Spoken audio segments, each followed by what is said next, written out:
Pronto. Vamos lá, então. Vamos ver aqui a hora que... Já está valendo, moçada. Está valendo? Está valendo. Vamos lá, então. Espero que... Ah lá, ele não... Aqui, alguém está vendo aí? Pronto, estamos online. Pronto. Estamos ao vivo. Boa noite a todos. Já está valendo, Boa moçada. Boa noite. Boa noite. Vamos lá, então. Espero que... Então, ah lá, ele não... Aqui, alguém está vendo aí? Pronto. Bom, boa noite, então, a todos. Começamos, desculpem os atrapalhos técnicos, e eu vou dar início aqui para a nossa primeira noite de Pint of Science Itapetininga, começando agora com a mesa muito interessantíssima sobre energia, inovação e desenvolvimento. Uma relação casual. Eu vou, antes de passar a palavra para o nosso mestre de cerimônias, eu vou explicar algumas coisinhas muito rápidas. O Pint of Science, como todos já devem saber, nós somos a Itapetininga, a primeira vez que está participando. Pint of Science é o maior festival de ciência do mundo. Ele acontece simultaneamente agora no Brasil inteiro. O Brasil, de todos os países participantes, é o maior participante também, com o maior número de cidades. Neste ano de 2020, nós estamos participando com 73 cidades brasileiras do Pint of Science Nacional, o que faz o Brasil o maior participante do Festival Mundial. Então, acho que é um motivo de muito orgulho para nós todos estarmos aqui hoje. O tema do festival, ele tem, este ano, o nosso festival, ele é um festival de defesa da ciência, ele vem com o tema investimento ou morte, ou seja, o investimento na ciência ele é fundamental para o nosso país, para a nossa independência como autonomia, como nação. E devemos, então, começar com a nossa mesa, que tem agora tudo a ver com esse tema, energia, inovação, né? Uma relação, né, casual com o desenvolvimento. Vamos ver.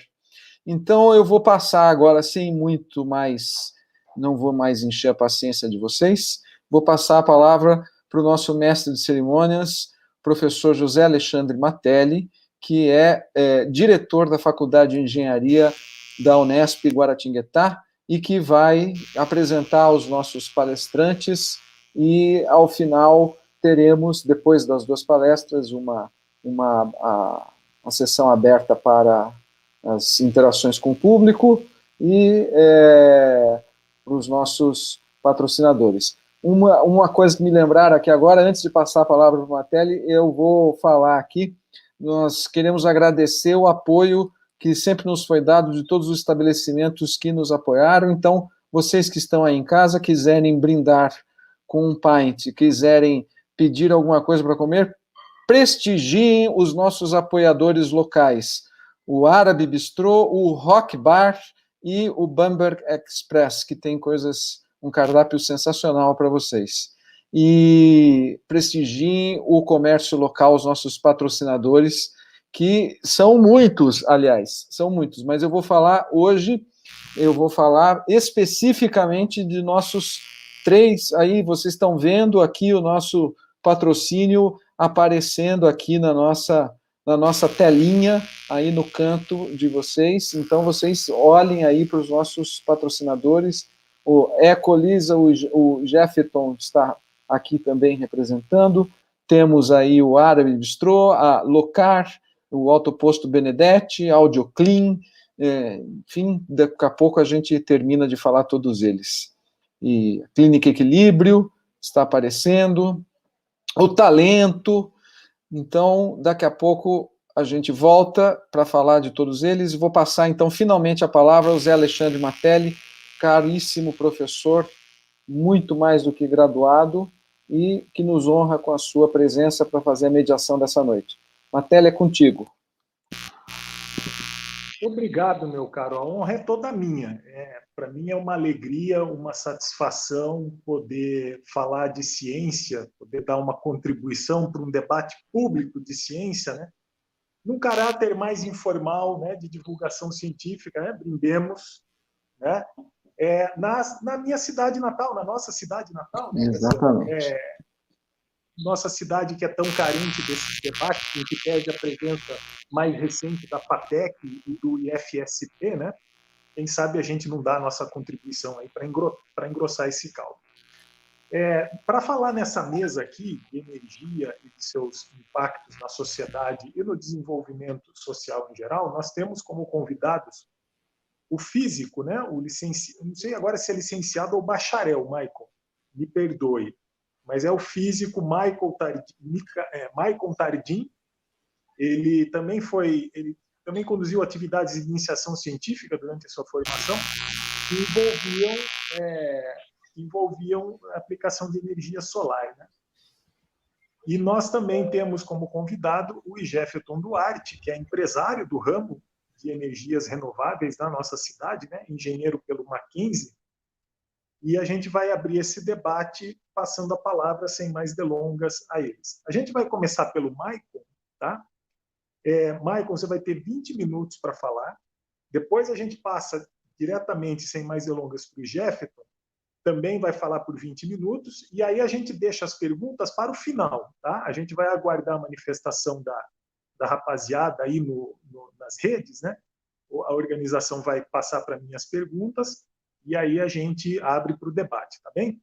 Então, Maicon, deixa eu colocar o cronômetro aqui, porque eu quero ter certeza que a gente não vai avançar na hora, porque depois das 8 tem o evento nacional, né? Então a gente tem que ficar bem estrito ao tempo aqui. Maicon, está com você então. Obrigado.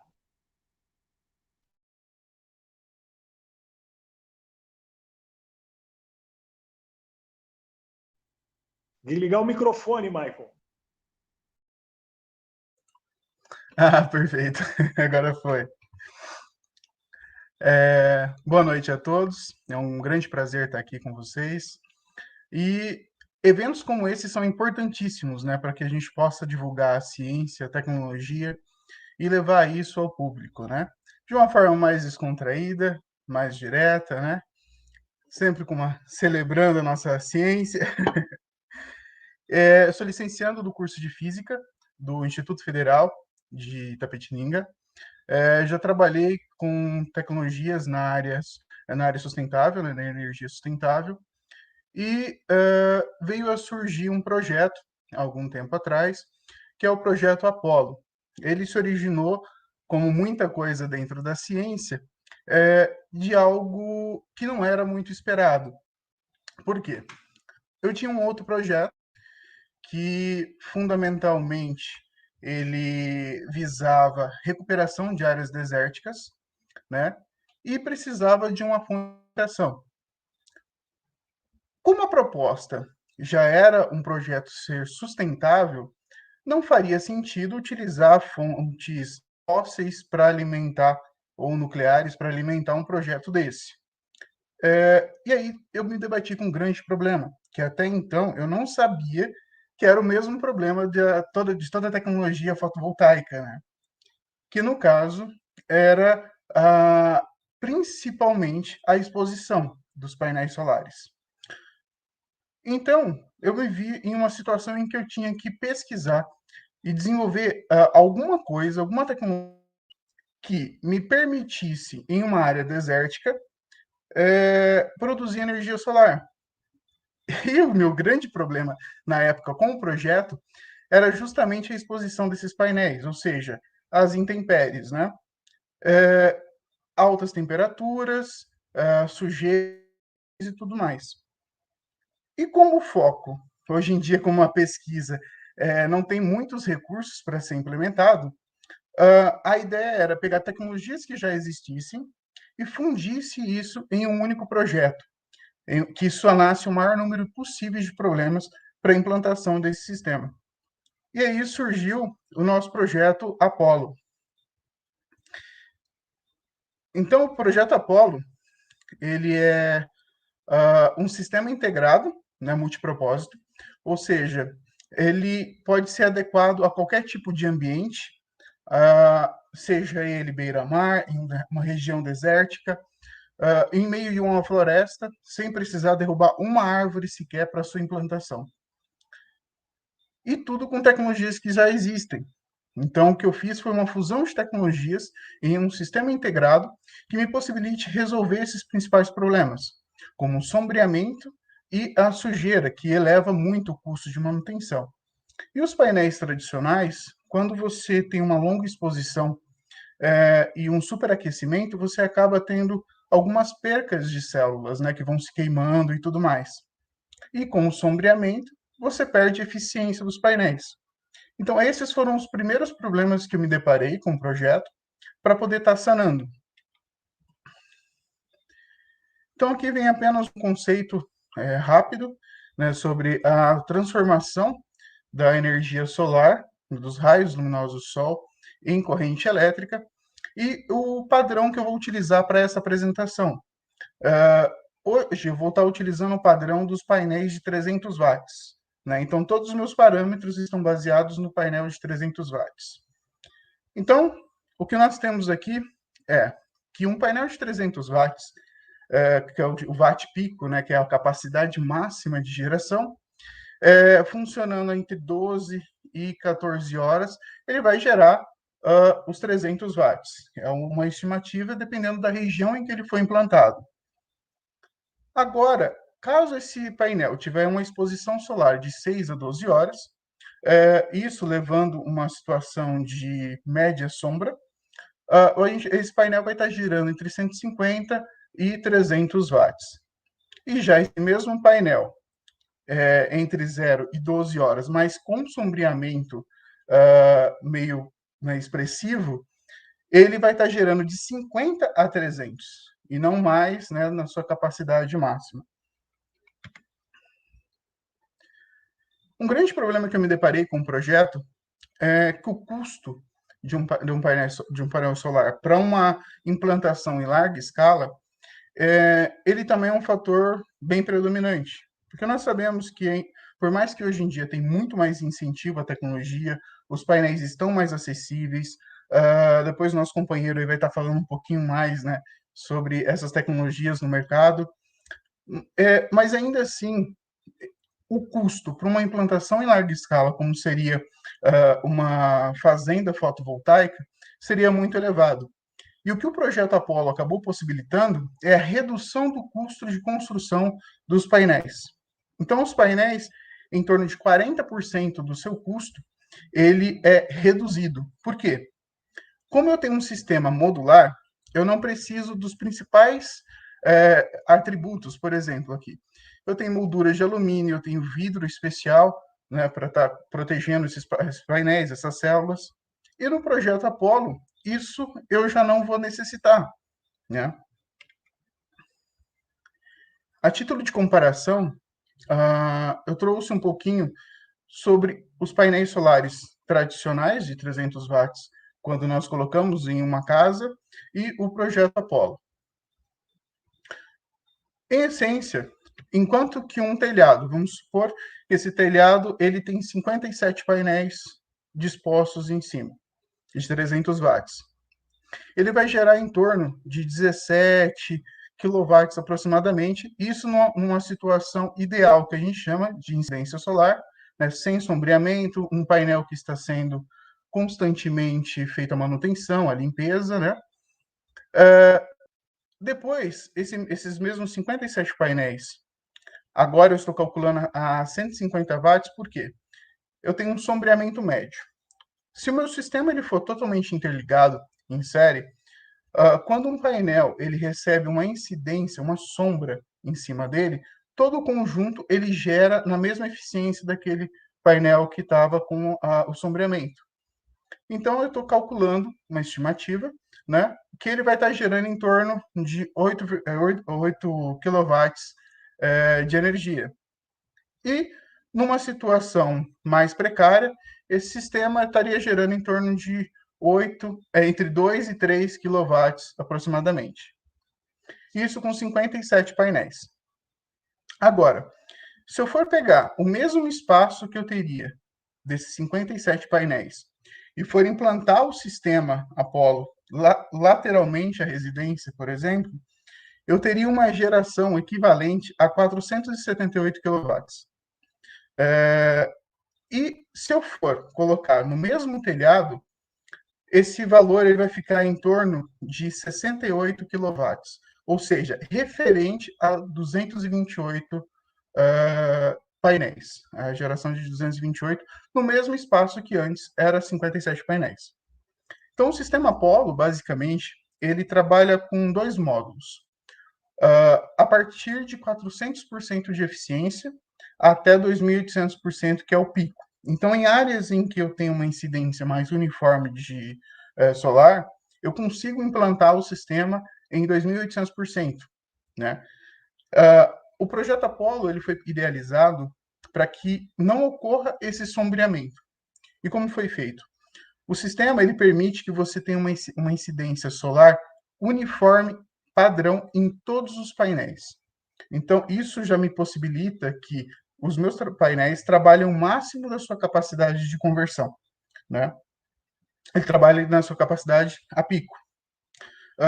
Um outro problema que às vezes surge é que, dependendo do sistema em que eu vou implantar, eu tenho um aquecimento dele.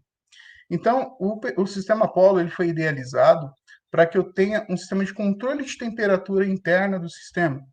Então, eu não deixo ele superaquecer, levando à queima das células.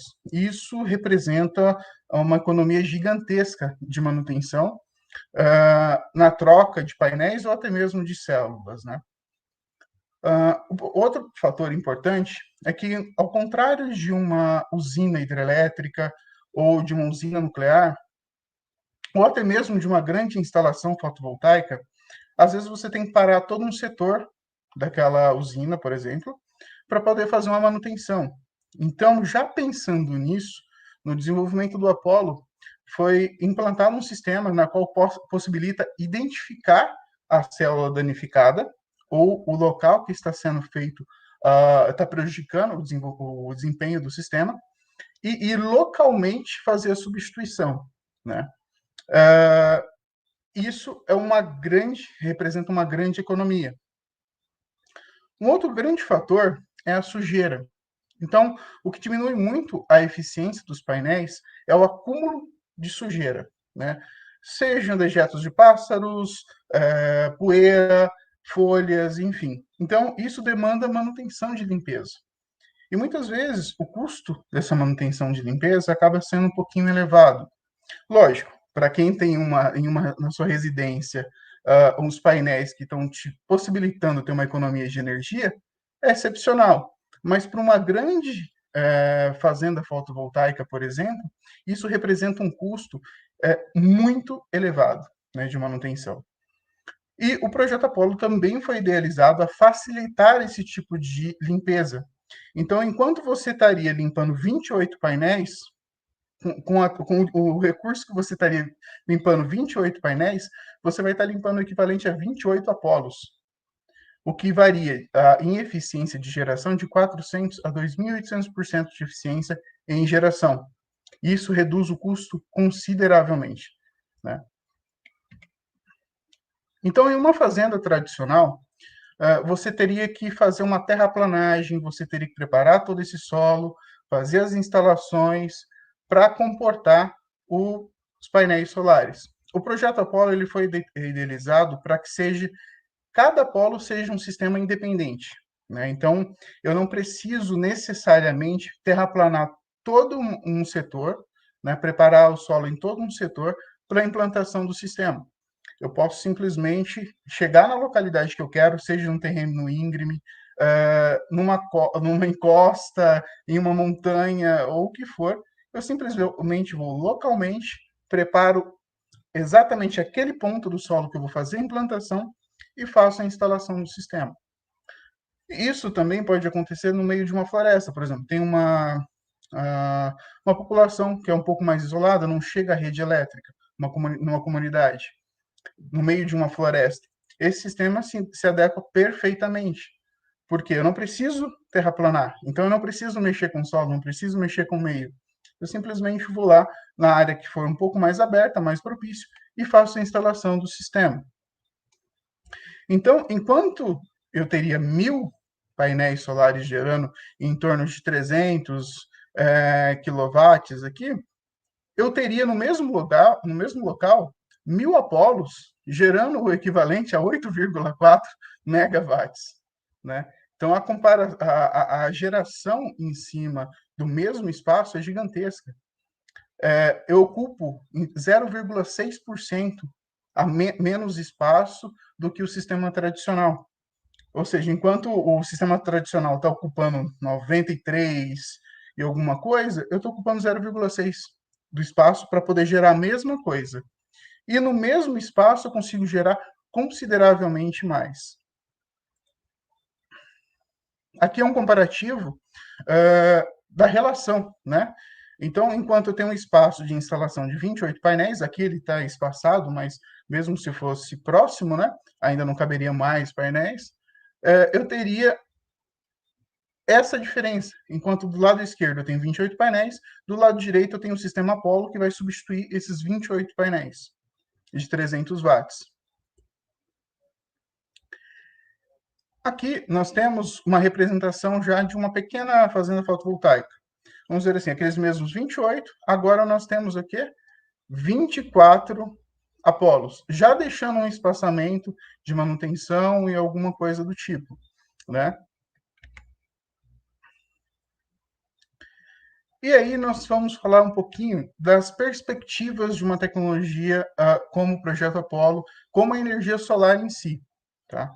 A Apollo, ela trabalha de 400% a 2.800%. O mínimo de eficiência que você vai conseguir no mesmo espaço de um painel de 300 watts é os 400%.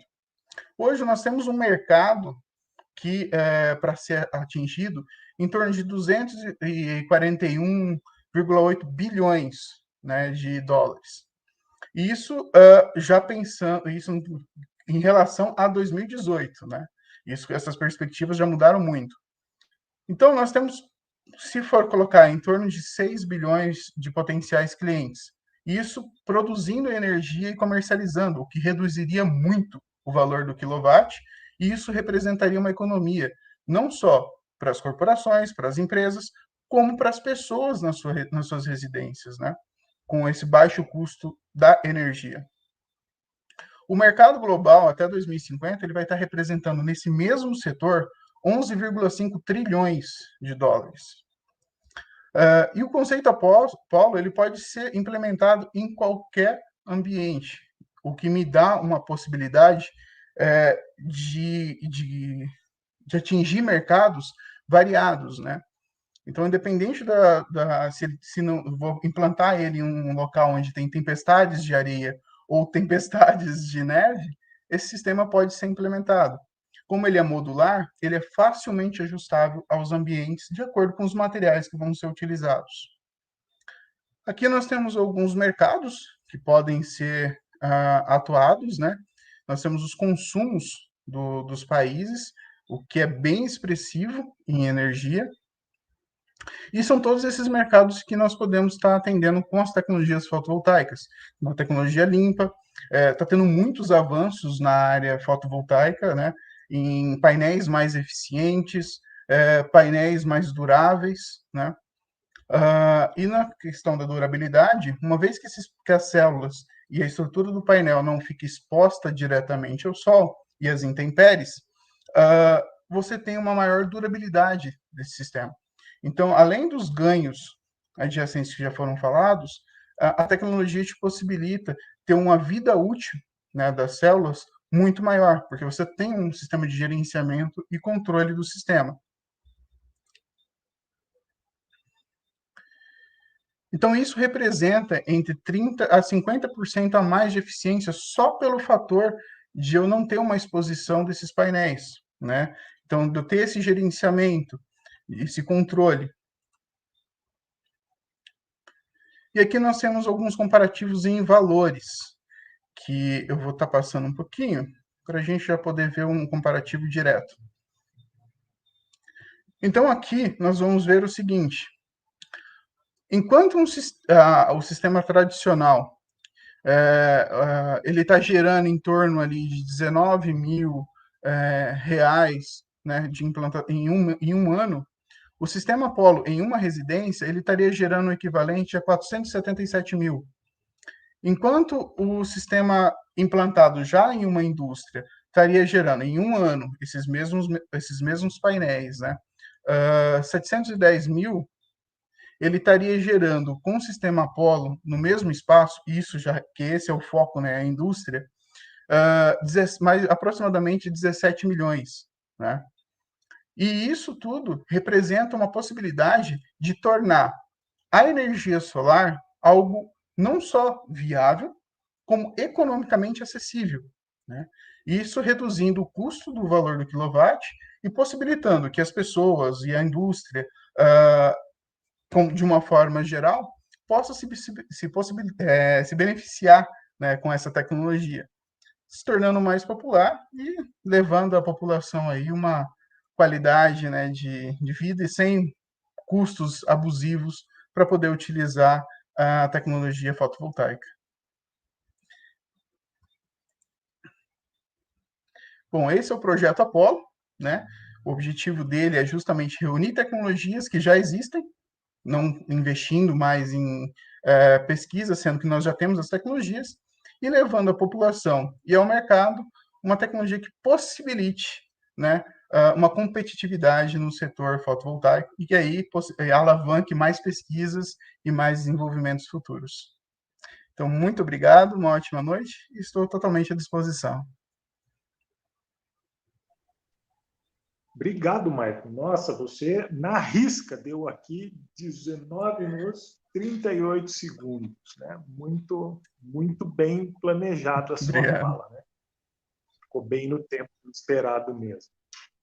Já vou adiantar que já tem pergunta aqui no chat para a gente, tá? Mas como eu disse, a gente vai deixar elas para o final. Eu vou passar a palavra então para o Ijeton, que é da Ecolis Energia Solar. É uma empresa aí de Itapetininga, né, que investe nesse mercado. Então, a gente viu aqui na palestra do Maicon uma abordagem mais voltada para a inovação, mais para o desenvolvimento, né? E aqui a do IGF-ETON a gente vai ver uma coisa mais aplicada na realidade do dia a dia, né? Já é uma realidade muito desses avanços que o Maicon está colocando aqui e o IGF-ETON vai falar deles para a gente. Está com você a palavra, IGF-ETON, 20 minutos também. Tá, joia. Eu vou compartilhar aqui minha tela.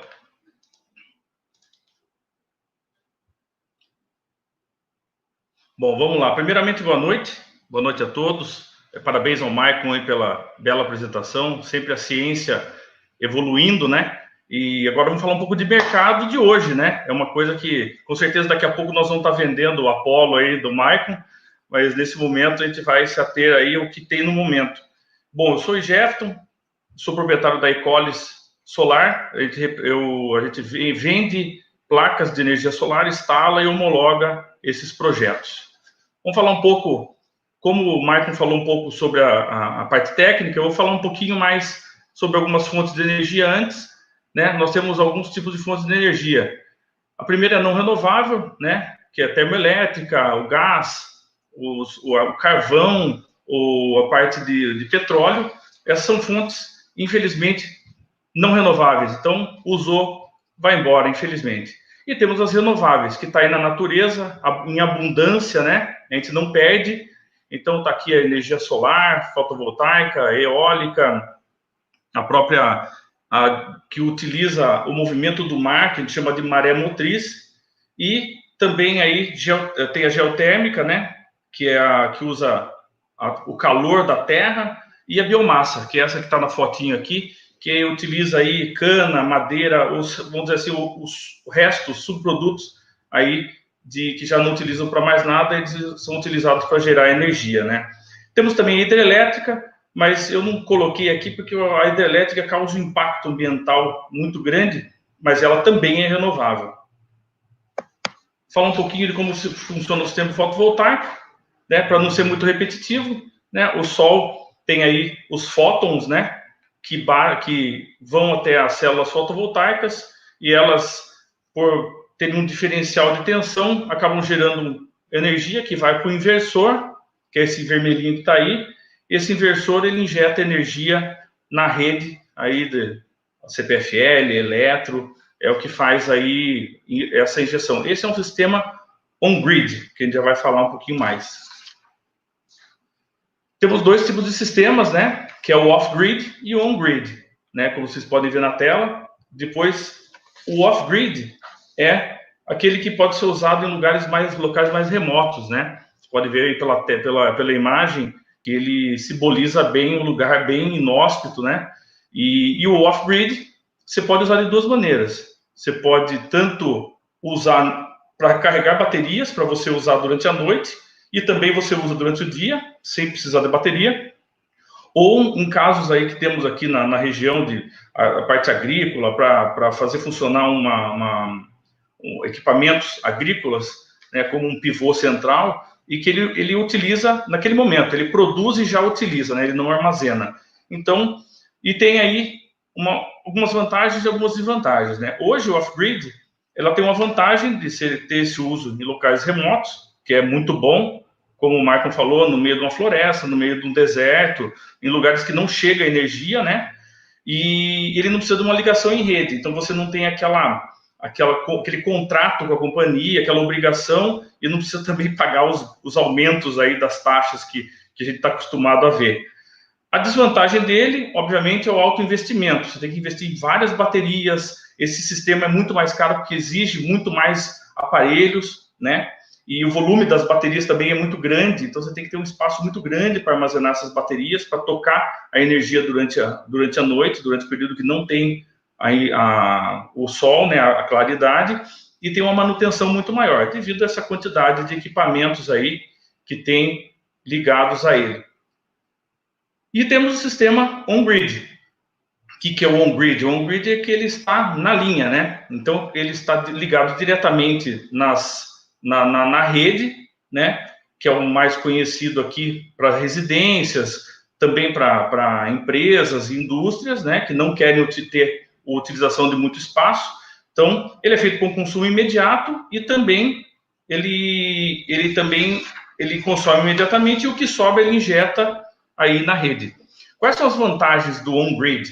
O on-grid ele tem 30% a mais de eficiência em relação ao off-grid, né? E você fica aí e você pode utilizar o sistema de créditos. O que sobrar da geração de energia você injeta na rede e depois você recebe em créditos, que eu vou falar um pouquinho mais para frente. Qual que é a desvantagem? A conexão com a rede. Então você está aí tendo que ter um contrato, né, com uma companhia elétrica, né?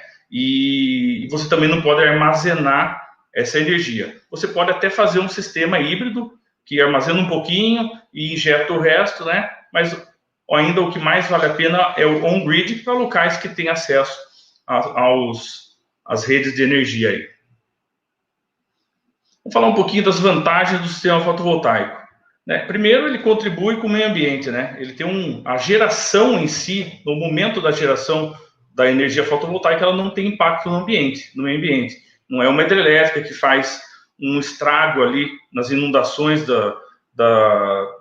que as águas causam ao seu entorno, né? E ele tem uma vantagem também, que até tem um estudo que fala que o potencial solar, se nós pudéssemos usar 100% do potencial solar que existe hoje, nós teríamos 1.800 vezes a energia consumida do mundo. Então, se a gente conseguisse instalar 100% do potencial que o Sol nos dá, a gente conseguiria aí 1.800 vezes toda a energia que a gente consome. Imagine que sonho isso, né? Então, não precisa de tudo isso, né? Mas uma vez já está bom. Então, e também tem um estudo que fala que uma casa média hoje, durante 20 anos, se ela tiver o sistema fotovoltaico, ela deixa de emitir 99 toneladas de CO2 na atmosfera. Então, já de cara, já sai na frente de muitos sistemas de geração de energia.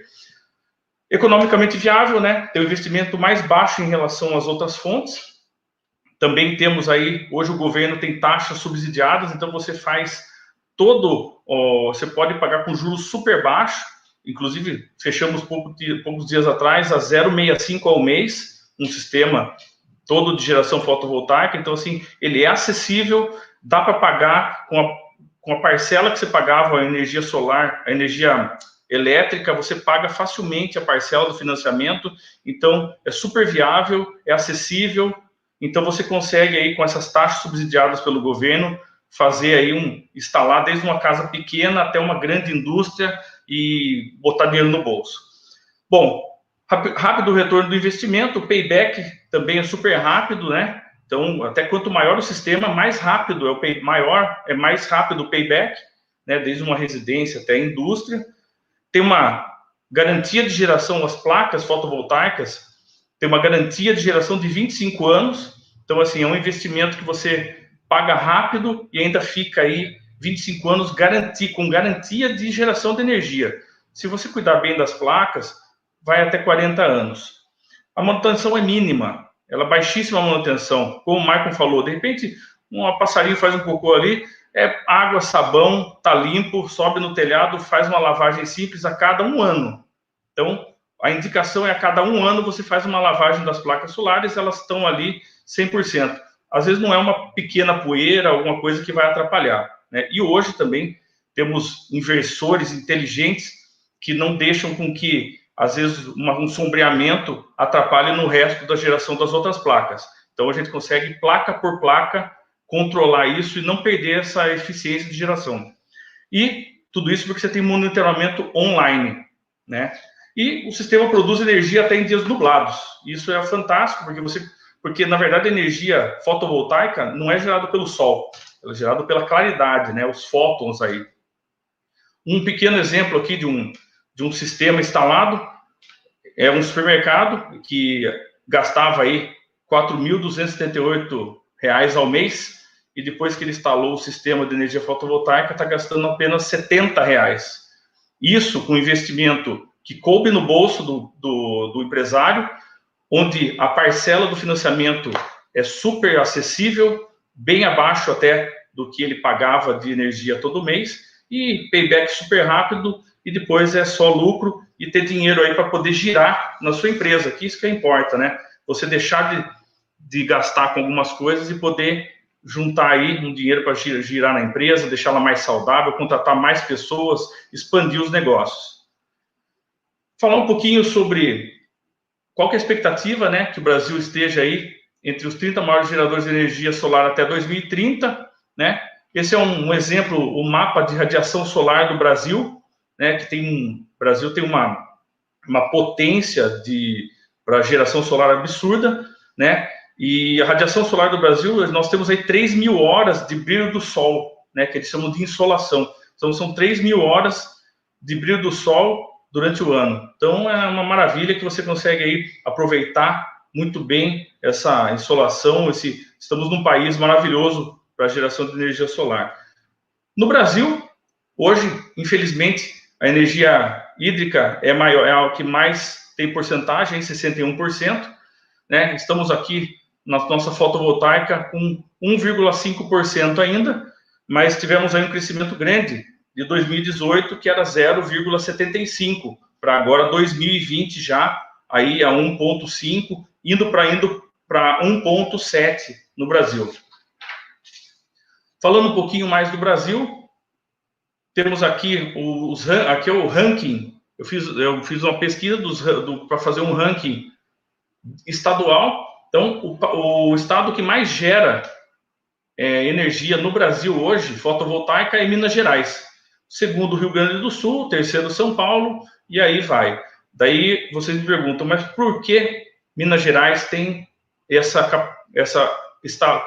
capacidade instalada maior do que o resto do país?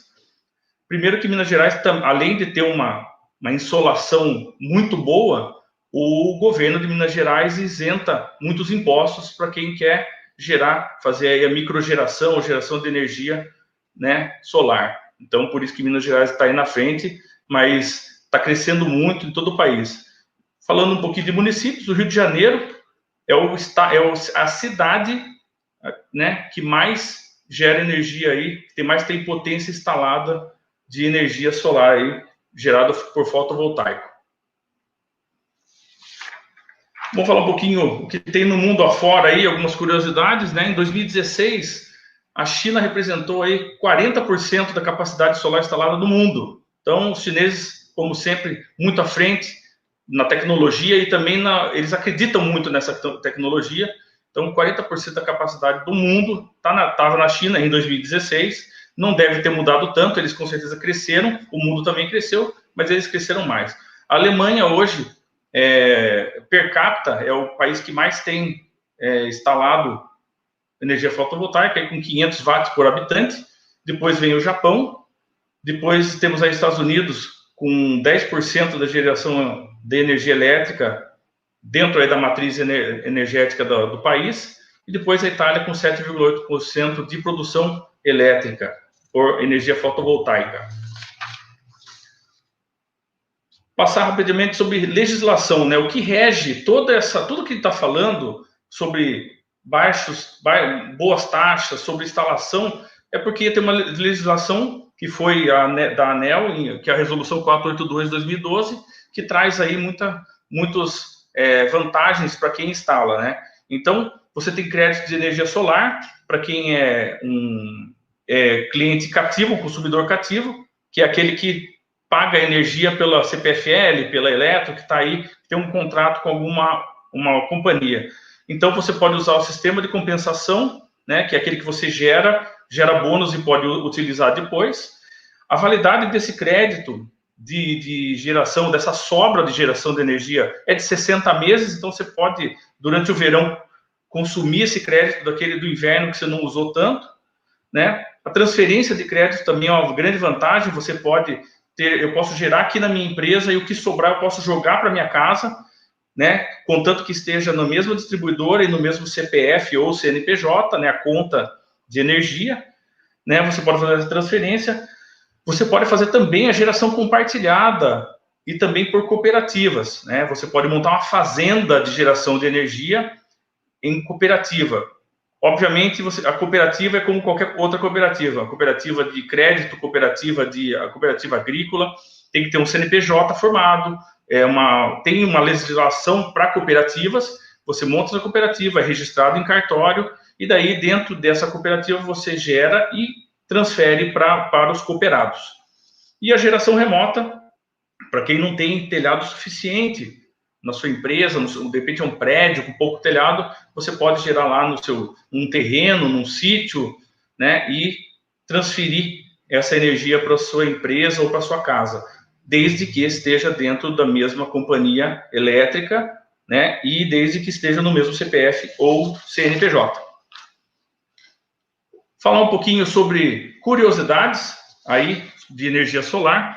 Então, temos aí o Mineirão, foi o primeiro estádio aí que assediaram um jogo da Copa do Mundo, que foi todo ele movido por energia solar, em 2014, e ele ali tem instalado 6.000 painéis, gerando aí 1,42 megawatts. É uma coisa muito grande, é uma conquista muito interessante, você conseguir gerar energia para o estádio todo. Temos também ali em Singapura aquelas super árvores, aquelas árvores gigantes, aí que são 18 árvores, e nelas também cada árvore tem aí sua célula fotovoltaica, cheia de células fotovoltaicas, que geram energia para ela mesma se iluminar durante a noite. Temos aí um projeto aí, já desde 2016, eu já vi em 2015, se eu não me engano, de geração de energia pela própria planta. Inclusive tem uma empresa que já está até vendendo um cachepozinho, né, um vaso, onde tem uma planta com toda uma tecnologia de elétrons, tudo que transforma, a planta transforma a fotossíntese em energia e tem um cabinho USB. Você pode até carregar um celular, tem uma iluminação, uma pequena iluminação na própria planta, que é gerado por ela mesma. Isso é tecnologia, coisa que o Maicon, com certeza, sabe de sobra aí.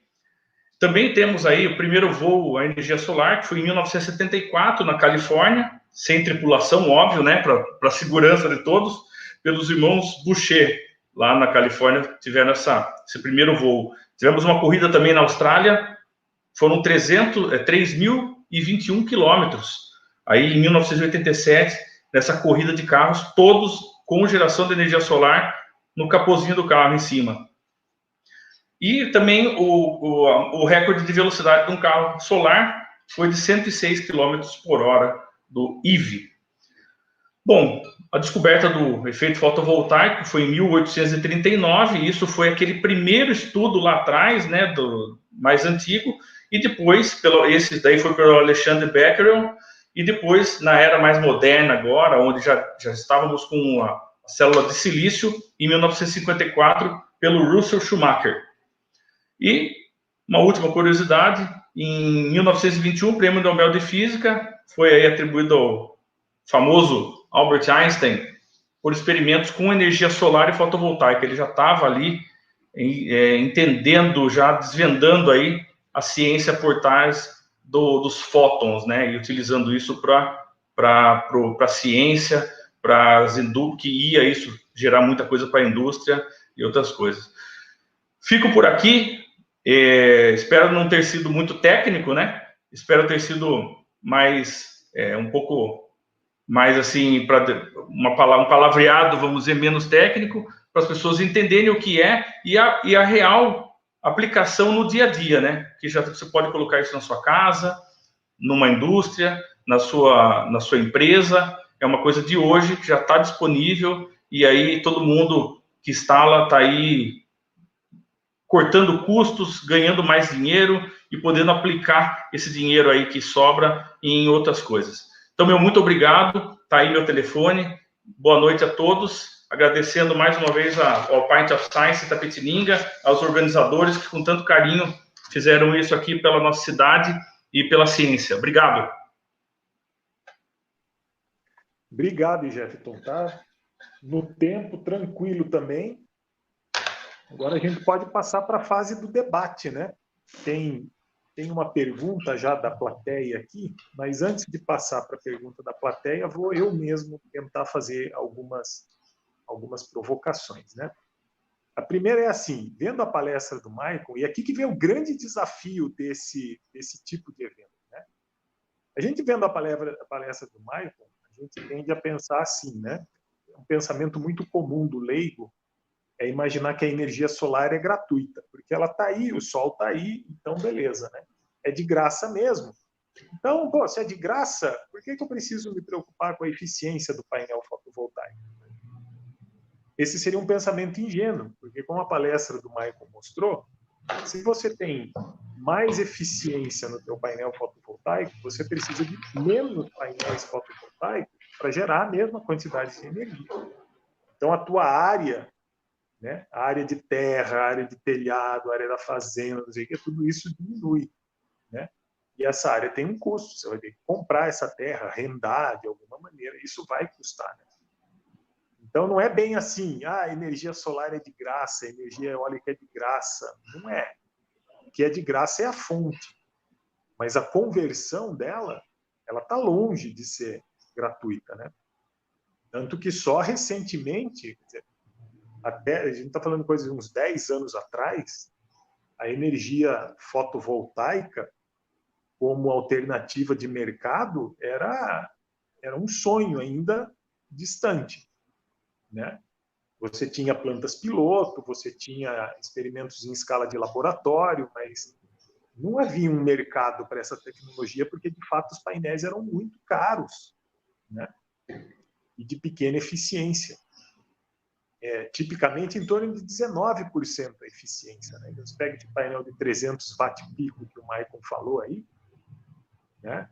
19%. Na melhor condição dele é isso. Então, se você incide sobre esse painel 100 unidades de energia, ele vai te converter, no melhor dos casos, 19. O resto se perde, né? O painel reflete, o painel esquenta, sei lá, né? Não vira energia elétrica. Então, esses estudos de aumento de eficiência, eles são super importantes nessa tecnologia e contribuem, né?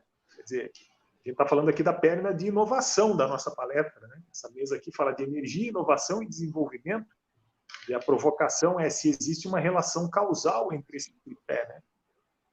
E para mim está muito claro que tem, óbvio, né? Mas a gente pode estender esse debate mais adiante, né? Então, eu queria que o Maicon falasse um pouco mais assim dessa questão da não obviedade e desse desafio de comunicar essas ideias, né? Porque quando a gente fala de energia, a gente fala de uma coisa que afeta a vida de todo mundo, sem exceção, né? A energia, ela não é só o motor do desenvolvimento econômico, né? Ela se tornou tão parte integral da vida humana que é virtualmente impossível você imaginar o homem moderno sobreviver sem energia elétrica. Basta ver o que acontece quando você tem um apagão na tua casa, você fica profundamente incomodado, né? Nos 10 primeiros minutos você até aceita aquilo, mas passou de meia hora, você já começa a ligar para a concessionária, não sei o quê, porque a energia elétrica é uma parte importante da tua sobrevivência já, né? Não é só uma questão de né, ter condições de fazer a tua economia evoluir. Não é só isso, né? E agora com essas questões de internet, comunicação instantânea, né? Quer dizer, isso também é parte integral da nossa vida. Esse evento está acontecendo por causa dessas tecnologias. Só que sem energia, essas tecnologias não valem de nada, né? Se não tivesse energia elétrica aqui na minha casa, nesse momento, eu não estaria fazendo essa mediação aqui, né? Então, eu queria ver do Maicon aí, né, o que ele pensa a respeito desse desafio de você precisar comunicar inovação, desenvolvimento científico, desenvolvimento tecnológico num tema que é sensível para todas as pessoas, né? E que afeta a vida delas. Então, de repente, alguém pode estar interessado na tecnologia que o Jefferson vende, né? Mas como ele não tem muito esse traquejo da ciência por trás, né? Até porque a linguagem pode ser uma barreira, né? A pessoa se ressente e pensa assim, não, eu não vou botar minha mão nessa cumbuca, não vou fazer um investimento desse, porque ainda é caro, né? Tudo bem, o Jefferson vem aqui e nos convence que esse investimento se paga muito rapidamente, que tem linhas de financiamento, né? Mas, puxa vida, não é todo mundo que tem condições de assumir um financiamento desses, né? Existem outras prioridades na vida da pessoa. Ela pode optar por não querer ou não poder fazer isso nesse momento, né? Então, eu queria ver do Maicon aí, né, o que ele pensa a respeito dessa questão de você comunicar melhor os avanços que você faz aí na sua pesquisa, Maicon, para atingir um público maior, né, nesse evento aqui. E aí eu já emendo com uma fala de um colega que já nos comunicou aqui no chat a sua dúvida, né, o Matheus Sobral. Ele elogia o evento, diz que o evento é muito bacana, mas ele acha que deveria utilizar uma linguagem ainda menos técnica, né, e mais voltada para os leigos, além de uma exposição mais concisa, mais direta ao ponto, e parabéns pelo evento, né? Então, veja, é realmente um desafio, viu Matheus Sobral? Porque eu sou da academia e eu posso atestar que o Maicon, ele realmente fez uma palestra pouco técnica, mas ainda assim, né, não correspondeu à expectativa de algumas pessoas. Isso mostra o quanto a academia realmente está longe, né, da popularização necessária, né, para comunicar as suas ideias para a sociedade, né? Então, Maicon, o que você poderia dizer a respeito desse drama que a gente vive aqui nesse evento, né? Na verdade, é um grande desafio, né? Porque muitas dessas tecnologias, muitos desses desenvolvimentos, não há uma transposição que já foi feita. O que dentro da universidade a gente fala que houve uma transposição didática, né? Quando nós pegamos os conteúdos da ciência e transpomos esse conteúdo para levar ao público, para levar as pessoas, para levar dentro de uma sala de aula, explicar uma certa tecnologia para os alunos, né? Como estou estudando para ser professor em física. Então, muitas dessas tecnologias, para você fazer uma transposição e apresentá-la de uma forma usual, uma forma visual para as pessoas que não trabalham com a tecnologia, é muito complexo, né? E o que falou é muito importante, porque essas transposições, esses eventos, como está ocorrendo o Python of Science, é justamente importantíssimo, porque dá início, né, ao processo de nós nos adaptarmos para poder transpor, para poder levar à população as pesquisas que estão sendo executadas, que estão sendo desenvolvidas, né? Porque, como falou, a energia está diretamente ligada à vida de todo mundo. Hoje, se a energia do mundo simplesmente acabasse, a gente viveria literalmente numa Idade Média, num caos, e muito da população pereceria. Por quê? Se tornou, a nossa segurança depende da energia, a nossa saúde depende da energia, a produção de alimentos depende da energia. E essas energias renováveis são fundamentais. Por quê? As energias fósseis prejudicam a nossa saúde, prejudicam o solo. Se prejudica a nossa saúde, prejudica o solo, logo a gente não vai ter como produzir alimentos, porque os alimentos vão sofrer tantas mutações dentro de um laboratório e já não vão ser possíveis de ser consumidos, né? Ah, tudo bem, nós temos hoje genética de plantas a nosso favor, mas se nós pensarmos de uma amplitude maior, as tecnologias fotovoltaicas estão aí. Como falou, a fonte é gratuita, mas a conversão dessa tecnologia para o uso das pessoas, para essas benfeitorias na qual nós estamos acostumados e nós dependemos, é extremamente complexo. É muito difícil de fazer, entende? O meu projeto mesmo, ele visa justamente isso, elevar a eficiência para que eu gere mais, tendo menos painéis, tendo menos estruturas. Como o Jefferson mesmo falou, no caso de uma hidrelétrica, o prejuízo ambiental para se encher um reservatório de uma hidrelétrica é gigantesco, sendo que os painéis eles já supririam essa necessidade. Tá, os painéis não geram à noite, mas aí que tá. Tem pesquisas que estão sendo desenvolvidas para os painéis gerarem energia, sim, durante a noite. Em menor escala, sim, mas ainda assim gerarem. Gerarem energia através de chuva. Eu vi uma pesquisa o ano passado, que estava sendo desenvolvida no Japão, justamente disso, para aproveitar essas interações com a chuva e os painéis para gerar energia. Ou seja, essas pesquisas possibilitam que as pessoas aí em casa possam ter uma energia limpa, que prejudique menos a sua forma de vida, né? Propicie uma qualidade de vida melhor, e principalmente reduza o custo da energia. Então chega lá no final do mês, quando você vai olhar lá bandeira vermelha, bandeira amarela, bandeira isso, bandeira aquilo.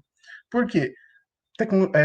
Conversões fósseis estão sendo utilizadas, que são extremamente prejudiciais ao meio ambiente e extremamente caras, para complementar aquela usina hidrelétrica que está com o reservatório parado, porque ou usa água para consumo, ou usa água para produzir energia, né? Então, quando a gente começa a colocar na ponta do lápis o que nós temos de grandes gerações, como a energia nuclear, por exemplo, o custo e o risco que a energia nuclear tem é gigantesco. Está tendo pesquisas também para melhorar essa eficiência de geração das energias nucleares, das usinas nucleares. O lixo radioativo já tem pesquisa, algo que era difícil de se armazenar, né, prejudicava o meio ambiente, o solo, guardar esse lixo radioativo é problemático, mas já está tendo pesquisa para utilizar esse lixo das usinas nucleares em tratamentos médicos. Ou seja, a pesquisa é extremamente importante. As universidades, elas são extremamente importantes nesse processo. Tanto da transposição das tecnologias de diversas áreas para uso civil, para a população em geral, como principalmente para criar novas tecnologias, para aperfeiçoar novas tecnologias. E o meu foco em energias renováveis é justamente isso. Pegar algo que já existe, tecnologias que já existem, que não demandam grandes investimentos em pesquisa, e tornar mais eficiente aquilo que nós temos à disposição, né? Como nós podemos converter, por exemplo, um painel solar, o máximo de eficiência que ele está chegando de 300 watts, por exemplo, é 19%. Algumas tecnologias estão chegando a 24%, tem algumas tecnologias em laboratório que estão chegando a 40% de eficiência, só que são extremamente caras de ser produzidas. Então, um painel solar com 40% de eficiência, o valor é imensurável. Então, se você for colocar numa residência um painel desse de 40%, o investimento vai ser excessivo. Seus netos vão terminar de pagar, basicamente vão recuperar o investimento, né? Então, o que nós fazemos dentro da universidade é justamente isso, é desenvolver tecnologias que sejam o mais baratas possíveis e o mais acessível possível. Se não for desenvolver, criar, inovar, mas o inovar não é só criar, tá? Isso é importante deixar. É aperfeiçoar o que já existe, tornar mais eficiente o que já existe, né? E, fundamentalmente, é isso que nós buscamos, é isso que eu busco com o Projeto Apollo, que quem sabe um dia eu e o Jefferson vai estar comercializando o Projeto Apollo, as pessoas vão ter os projetos em casa. Inicialmente está sendo para a indústria, por quê? O reflexo da eficiência que eu estou criando, ele é importante para em larga escala.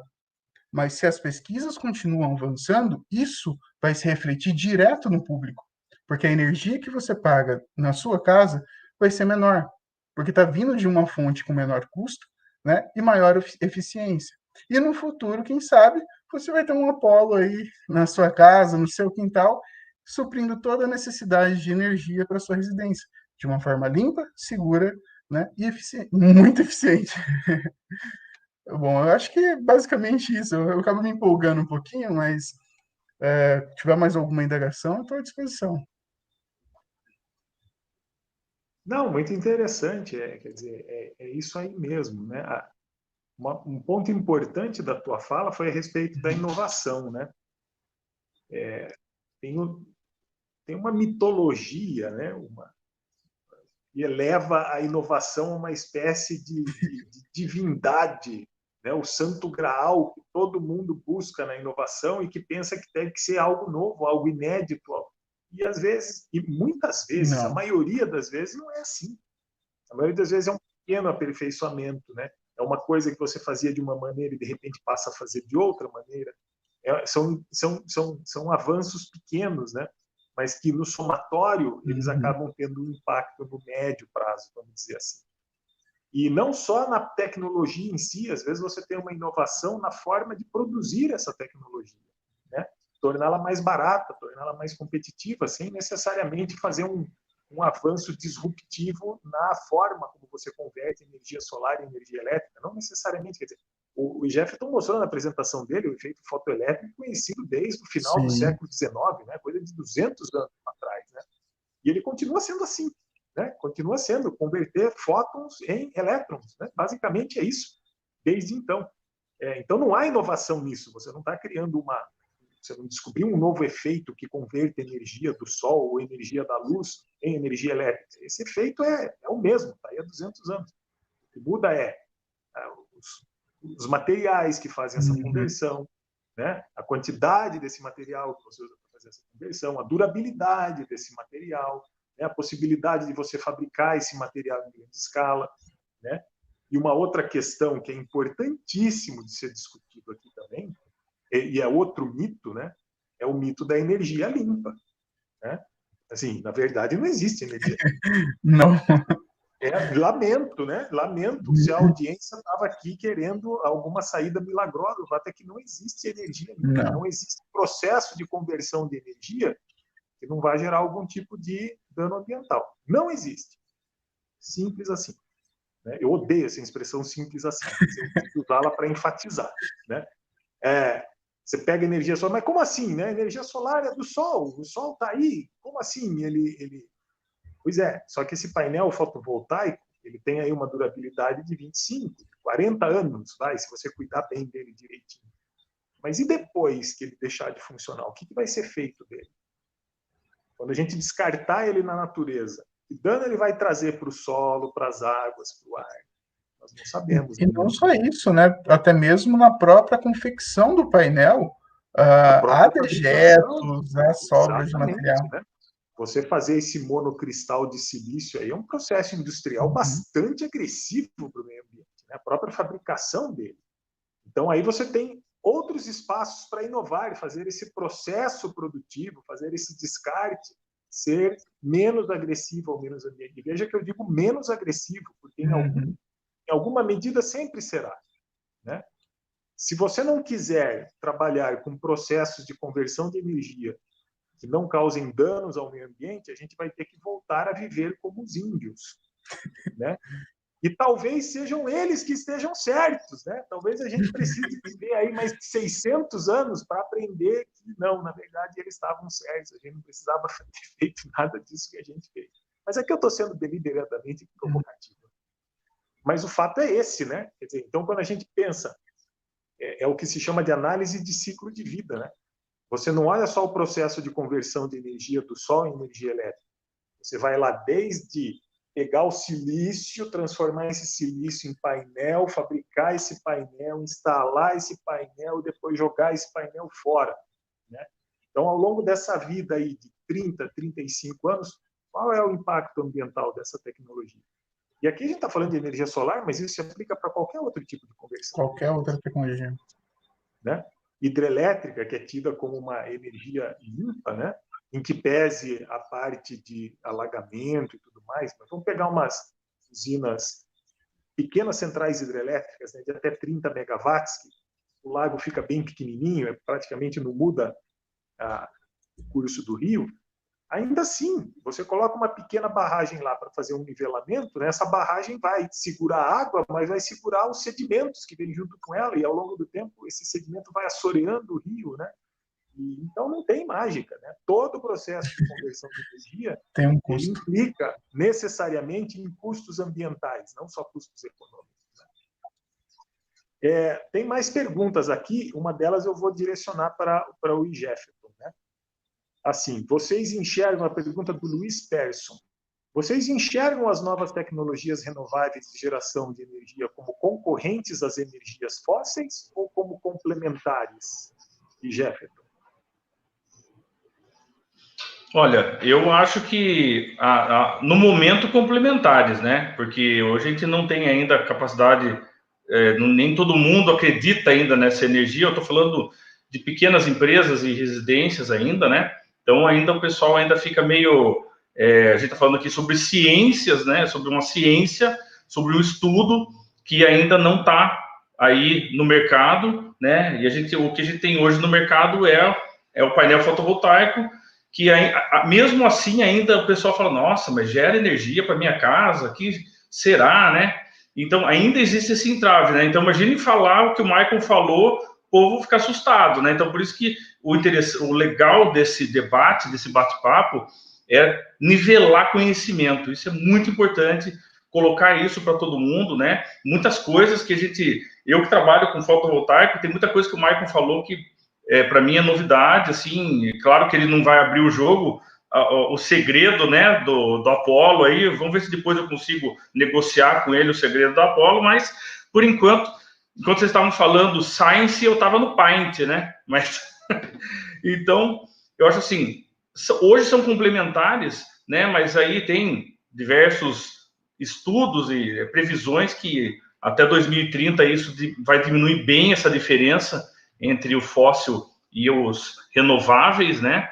E eu acho que daqui a pouco vai ser concorrente e em breve, se Deus quiser, se tudo permitir, a gente vai ter aí apesar de não ser 100% limpa, vai causar menos impacto, né? Essas energias renováveis, menos impacto do que os fósseis aí, até por todo esse impacto que causa no meio ambiente e CO2 e tal.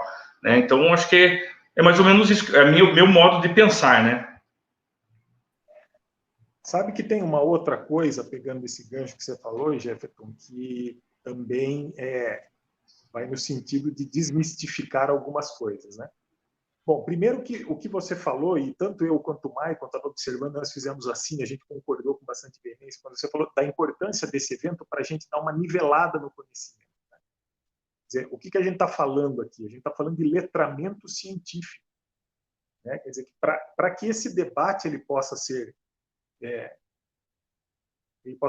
útil, né? Para que ele possa cumprir o seu propósito, é necessário que as pessoas tenham um mínimo de conhecimento científico, né?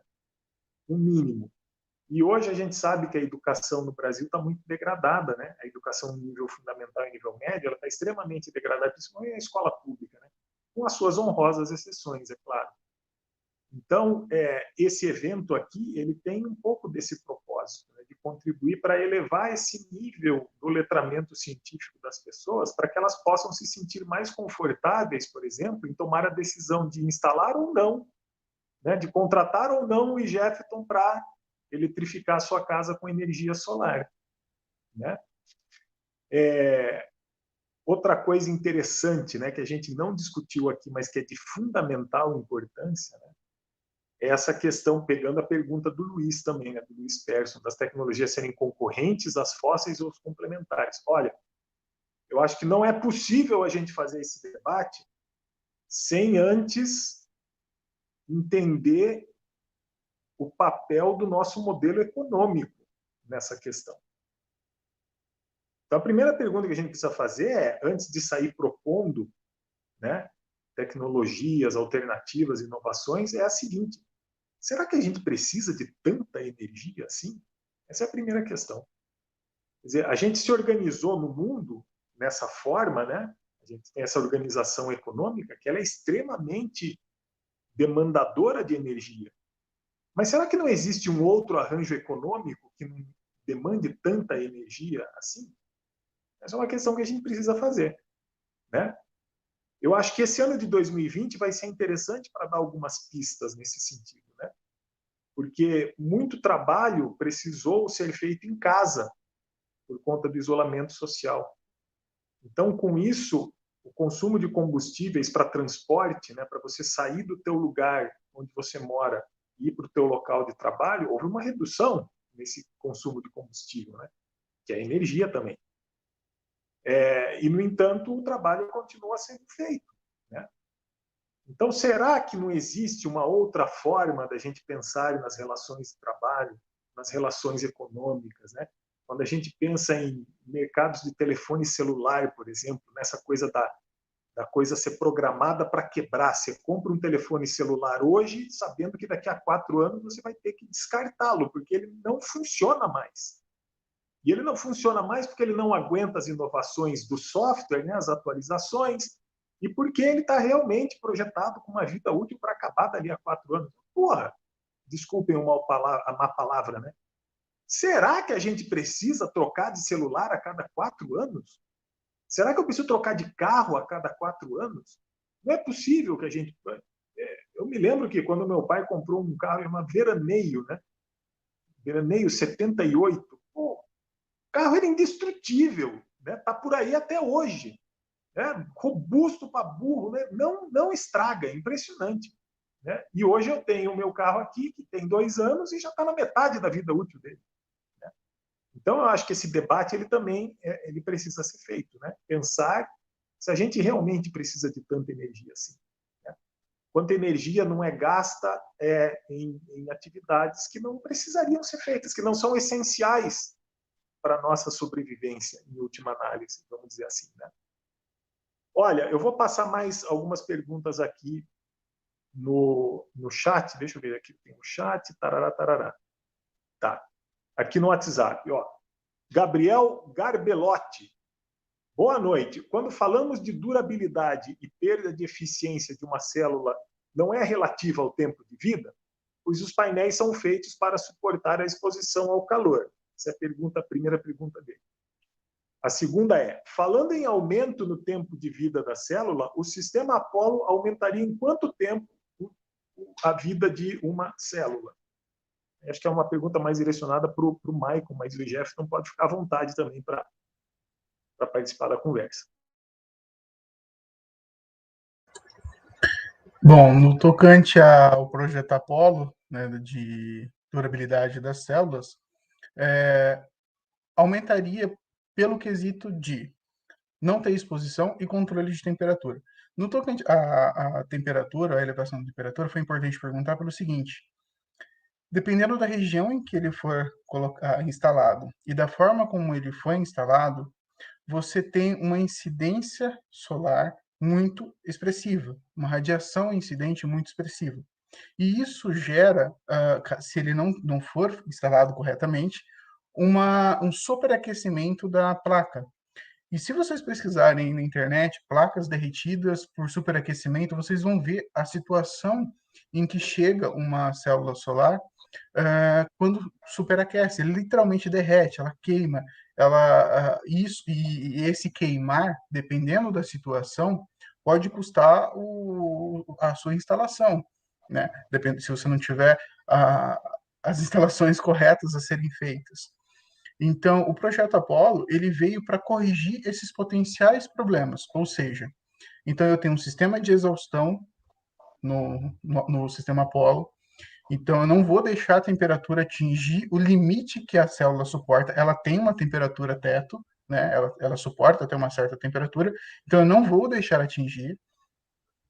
E uma outra coisa, painéis que ficam expostos, hoje, por mais que existem proteções, vidros temperados e tudo mais, dependendo de uma tempestade, dependendo de granizo, ou uma tempestade de areia, alguma coisa assim, você tem o painel como um todo sendo danificado, né? E então, o projeto Apollo novamente foi idealizado de uma forma em que me permita dar proteção ao painel, né? Nessas condições, em condições extremas, né? Então, se eu tenho, como eu falei, de uma grande fazenda fotovoltaica, em uma região que está sofrendo um processo de desertificação, e eu tenho uma tempestade de areia, o custo para uma empresa como essa, de painéis que seriam danificados, queimados, seriam gigantescos, né? E aí, quando você coloca um sistema que protege a tecnologia, o custo da energia que nós pagamos em casa é menor do que aquela tecnologia que está exposta, que foi danificada, e que o preço, o valor, né, daquela manutenção acaba sendo passado por cada quilowatt que nós consumimos. Então, é importante frisar que esses avanços das tecnologias, esses aperfeiçoamentos em eficiência, ele vai muito além do avanço da própria conversão, mas da forma como se fazer, como o Matelli falou mesmo, a forma de nós fazermos as coisas, nós estamos vendo que pode ser feita de formas diferentes. Então, a forma como nós vamos gerar a energia e proteger esse sistema também tem que ser mudado, também tem que ser aperfeiçoado, né? E no tocante ao Apollo, é basicamente isso. Então, eu vou corrigindo pontualmente os problemas e evitando que eles ocorram. Eu posso fazer uma pergunta para o Maicon? Deve. Eu estou curioso. Só deixa eu fazer uma observação, Jefferson, antes da gente começar, né? Ó, a gente tem mais 5 minutos de papo, porque daí eu vou passar para o Cassiano fazer o encerramento, né? Então vamos pedir para ser rapidinho. E eu queria, Perfeito, antes de encerrar com vocês, fazer uma provocação final para cada um de vocês. Mas vai lá, Jefferson. Tá. Não, é super interessante o que o Michael está falando, até eu como comércio, né? Claro que quando ele lançar essa tecnologia, é óbvio que tudo que for mais de um valor mais acessível é melhor de comercializar, não tenha dúvida. Mas sem contar o milagre, né? Sem contar o santo, sem contar o milagre, na verdade, assim, como que gera energia sem ter exposição? Por exemplo, você falou, pode colocar na lateral de uma casa. E o efeito fotovoltaico? Não tem exposição no sol? Qual que é o segredo, entre aspas, né, sem contar o segredo, de não ter exposição, não ter nada e gera muito mais? Então, o projeto, basicamente, ele foi estruturado para que não só eu tenha incidência solar nos painéis, como eu tenha uma incidência uniforme em todos os painéis. Então, o sol vai chegar nas células, né? A conversão fotovoltaica vai ocorrer normalmente, mas o processo de levar essa luz solar, vamos assim dizer, aos painéis é que mudou. Em vez de uma exposição direta, agora eu tenho um sistema de controle de exposição. Então, por isso que eu falei do sombreamento, né? Não vai existir sombreamento porque a minha incidência vai ser uniforme. Então, os fótons vão ser melhor aproveitados. E isso ajuda, dentro das capacidades, claro, de cada célula, né, da sua eficiência, a gerar o máximo que ela puder. Então, se uma célula tem a capacidade de gerar 19% ali de eficiência, essa incidência vai garantir que, pelo menos, ela se mantenha estável em 18%, 19%, né? Com uma incidência sempre uniforme. Então, como é uma incidência uniforme, mesmo em tempos nublados, você tem uma concentração de raios luminosos mais uniforme e mais direcionada aos painéis, né? E, portanto, às células.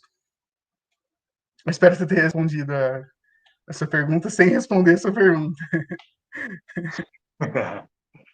Deixa eu passar para uma última pergunta do chat.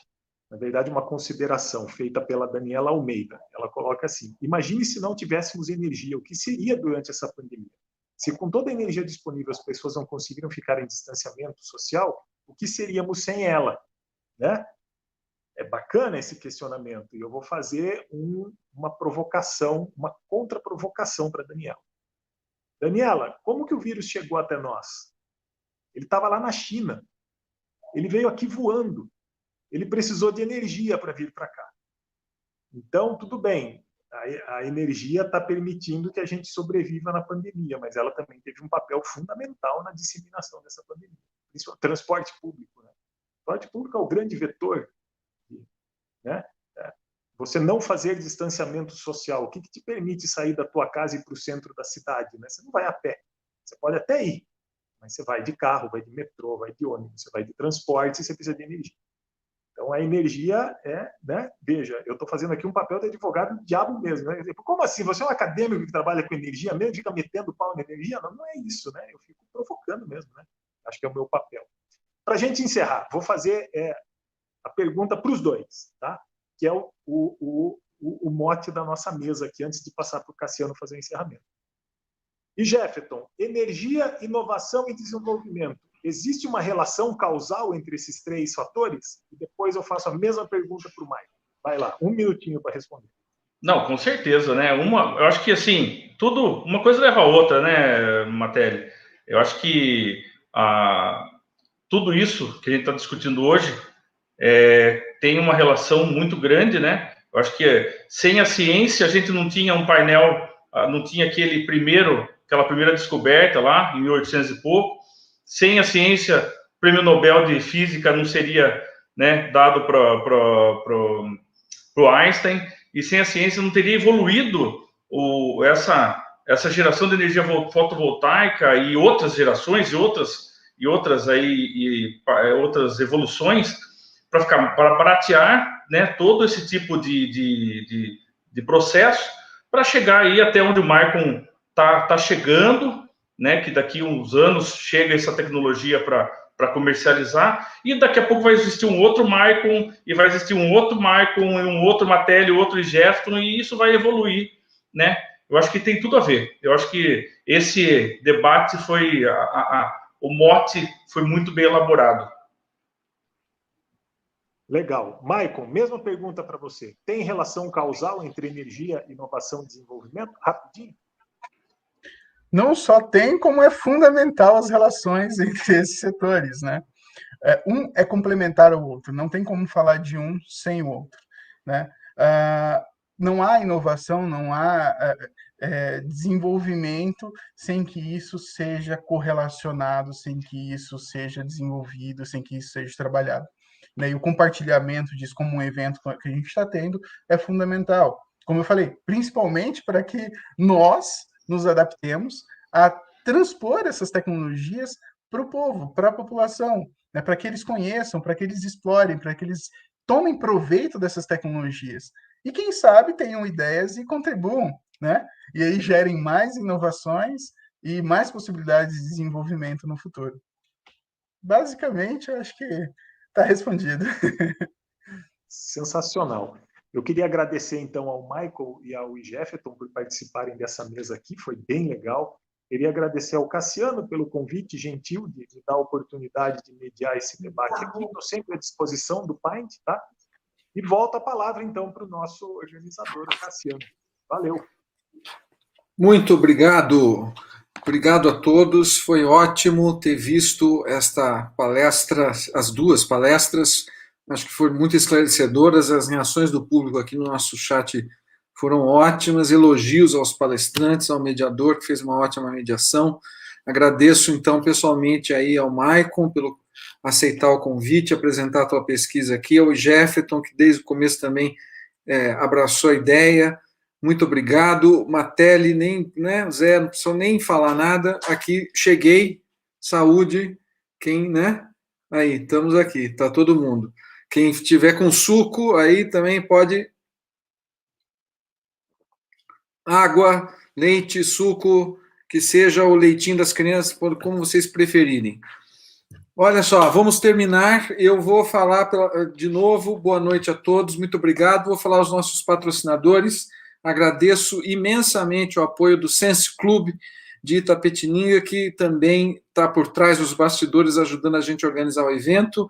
A Skill Idiomas, o Ecolis, a empresa do Jefferson, também muito obrigado. O Grupo Itacobi, Locar, Alto Posto Benedetti, Jovem Pan, Itapetininga, Audioclean, Talento Nipo Energy, Clínica Equilíbrio, o Rock Bar, Árabe Bistrô e Bamberg Express. Muito obrigado, boa noite e espero vocês amanhã novamente aqui no canal, 6h30 da tarde, para a gente começar o nosso segundo dia com a palestra sobre a saúde na pandemia. Um abraço a todos e até amanhã. Um brinde à ciência. Um abraço, boa noite a todos. Boa noite. Um abraço, valeu, saúde! Abraço, saúde, viva a Saúde, ciência. viva a nossa.